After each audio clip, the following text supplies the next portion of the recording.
kahit sino mang magsabi na itong ginagawa mo is walang patutunguhan, maganda. Tanong ko sa iyo, kanino ka maniniwala? Yung tao nagsabi sa iyo na wala namang kita sa negosyo ito. Kayo nakatayo dito na kumita lang ng 15 million. Sa'yo! Yun lagi yung iisipin. Okay? And yun na, nung nagsimula ako dito, matigas din ang gulong doon kasi papakita ko. Alam ko dito marami sa inyo preda sa kamay.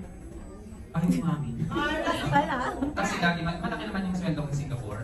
100 plus ang sinasabot ko dun. Tapos kaso nga lang, ang sweldo, parang cook. Ano yung cook? Minsan, sakto, madalas, zero. Pansin nyo, nung unang-unang nagtrabaho kayo, ang sweldo nyo na less than 10,000. Tama? Napapag-cash.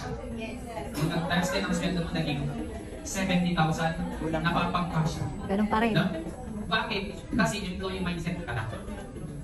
That time, employee mindset ka na. Nung napasok ka dito, may libreng training. Ano ginagawa namin sa training? Ano unang nabago sa'yo? Mindset!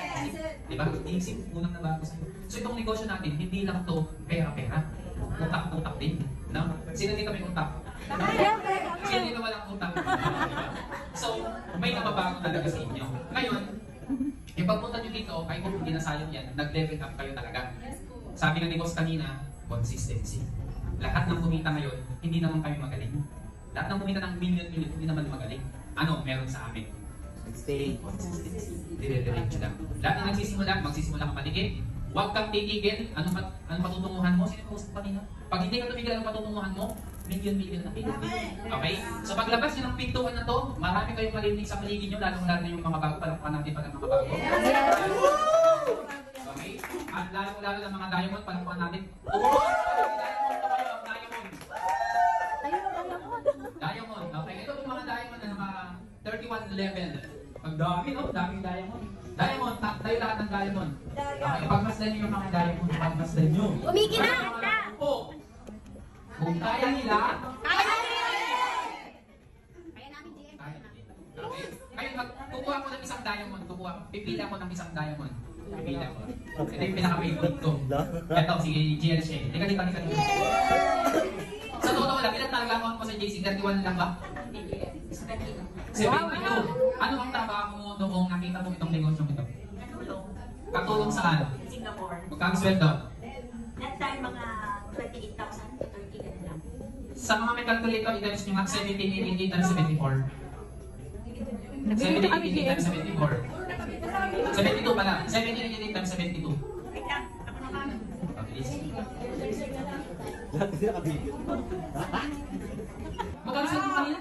28 to 30. Paano mo nakuha yung 1.2 million? Inunti-unti ko naman GM eh. Hindi ako kumain kasi sa Inunti-unti ko lang yung GM. Every time namin mabebenta ang product. Tapos, ginagawan ko siya ng paraan. And that time, di ba kandila naman yung ano. Pag nakikita ko kasi, ang ano ko kasi noon, pag nakikita ko wala akong income, ginagawan ko ng paraan para mag-add ako kasi may kita pa ako dun eh. May kita na ako, nagra-rank up ako, and pumapasok ako sa target ko. Magkano na total na kinita mo? 6.1 Bakit magkano na naman full time dito? Hindi GM, 8 months pa lang ako full-time. Ibig sabihin, during part-time na ginagawa niya, kumita na siya talaga ng million-million. Okay, yung mga nagsasabi dyan na hindi mo kayang mag-upgrade up to diamond dahil ang kinikita mo lang may 50,000 lang, mahiya ka sa kanya. No? What I mean is, guys, may paraan naman. May paraan. Oh, yung mga nakapag-diamond ka agad-agad, kasi meron na silang pera dati pa. Yung iba, may revenuean lang din. Bakit nga ba kasi ng-diamond? Kung sakali bang hindi ka diamond ngayon, kinita mo rin kaya yung 6.1? Kinita mo rin kaya? Hindi GM. Oh, sa level 3 training, attend lang kayo, siya rin ang trainer ng training. Doon yung matututunan talaga kung bakit kailangan yung mag-upgrade. And I hope sa next na gathering natin, lahat ng nanditong pagmumukha ngayon, pag sinabi kong tumayo ang diamond, nakatayo ka na. Okay guys, ayan, maraming salamat po. And I hope guys, itong business natin, wala kang choice kundi paangat. Okay, palakpakan natin ang JC. And syempre, palakpakan natin